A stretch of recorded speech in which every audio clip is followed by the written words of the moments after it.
భక్తివన్న ప్రేక్షకులకు శుభోదయం 4/11/2025 స్వస్తి చాంద్రమాన విశ్వావసునామ సంవత్సరం దక్షిణాయనం శరదృతువు కార్తీక మాసం శుక్లపక్ష చతుర్దశి మంగళవారం చతుర్దశి రాత్రి 9:38 వరకు రేవతి నక్షత్రం మధ్యాహ్నం 12:03 వరకు. ఈరోజు వర్జం లేదు.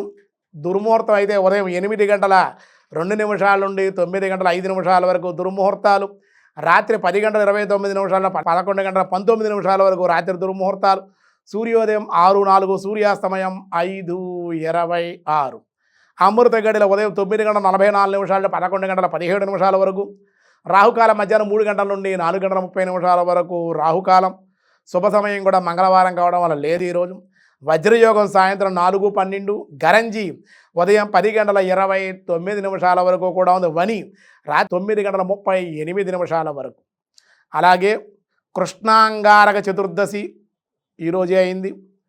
అలాగే రేపే కార్తీక పౌర్ణమి. కార్తీక పౌర్ణమి ఉపవాసం చేయాలన్నా, చంద్రుని ఆరాధించాలన్నా, కేదారేశ్వర వ్రతానికి, సత్యనారాయణ వ్రతాలకి, రుద్రాభిషేకాలకి, కార్తీక పౌర్ణమి ఉపవాసాలకి రేపు చాలా విశేషం. రేపే కార్తీక పౌర్ణమి.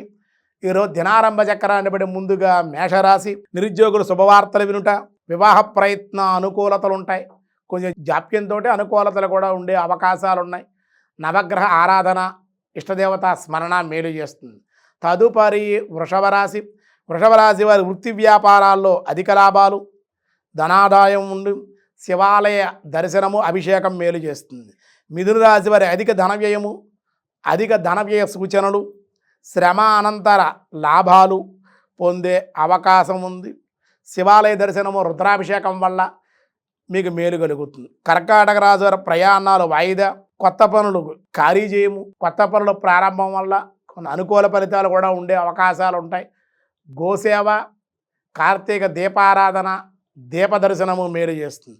సింహరాశి వారికి రాణి బాకీలు వసూలగుట, దానివల్ల ఆనందంగా ఉండగలుగుతారు. ఈరోజు అంత అనుకూలంగానే ఉంది, ఇబ్బంది లేదు.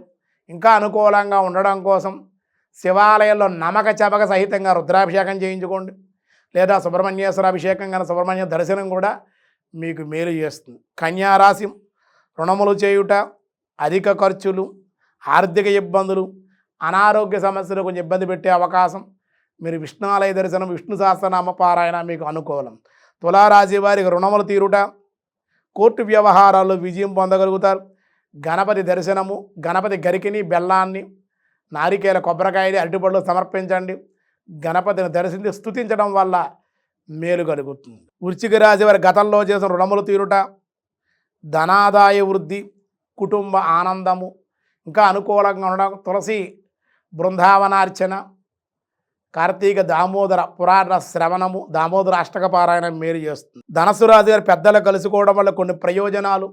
వృత్తి వ్యాపారాల్లో ముందంజ, ధనలాభం ఉంది.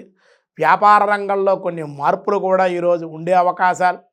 దత్తచరిత్ర పారాయణ, గురువుల యొక్క ఆశీస్సులు పొందడం, అలాగే గోసేవ, గోవుకి గ్రాసాన్ని ఇవ్వడం, కార్తీక పురాణ శ్రవణం కూడా మేలు చేస్తుంది. మకర రాశి. శుభ ప్రయత్న లాభాలు, ప్రయాణాలు, సంతానం ద్వారా శుభవార్తలు, ఆనందంగా ఉండగలుగుతారు. శనివారం వెంకటేశ్వర ఆలయ దర్శనం, గోవిందనామస్మరణ, దీపారాధన చేయండి, చాలా అనుకూలం. కుంభరాశి వారి కుటుంబ సమస్యలు, స్వల్ప అనారోగ్యం, శస్త్రచికిత్సలు, దానివల్ల ఆరోగ్యం సమకూడే అవకాశం. మీరు తిలదానం చేయండి. అలాగే వెంకటేశ్వర గోవిందనామం, వీలైతే వెంకటేశ్వర స్వామి వారికి బిల్వపత్రాలతోటి, తులసితోటి అర్చన చేయండి. నల్లను నువ్వులతోటి దీపారాధన, నువ్వుల నూనెతో దీపారాధన చేయడం వల్ల మీకు మేలు కలుగుతుంది. మీనరాశి వారికి పుణ్యక్షేత్ర దర్శనాలు, తీర్థయాత్రలు, అలాగే కుటుంబానందం, కుటుంబ సమేతంగా ప్రయాణాలు మేలు కలిగిస్తుంది, ఆనందాన్ని ఇస్తుంది. మీరు కూడా దశరథకు శనేశ్వర స్తోత్ర పారాయణ, తెలపిష్ట నివేదన, శనిగ్రహ అష్టోత్తరంతో పూజ, వెంకటేశ్వర ఆలయ దర్శనము, గోవిందనామస్మరణ మీకు మేలు చేసే అవకాశం ఉంది.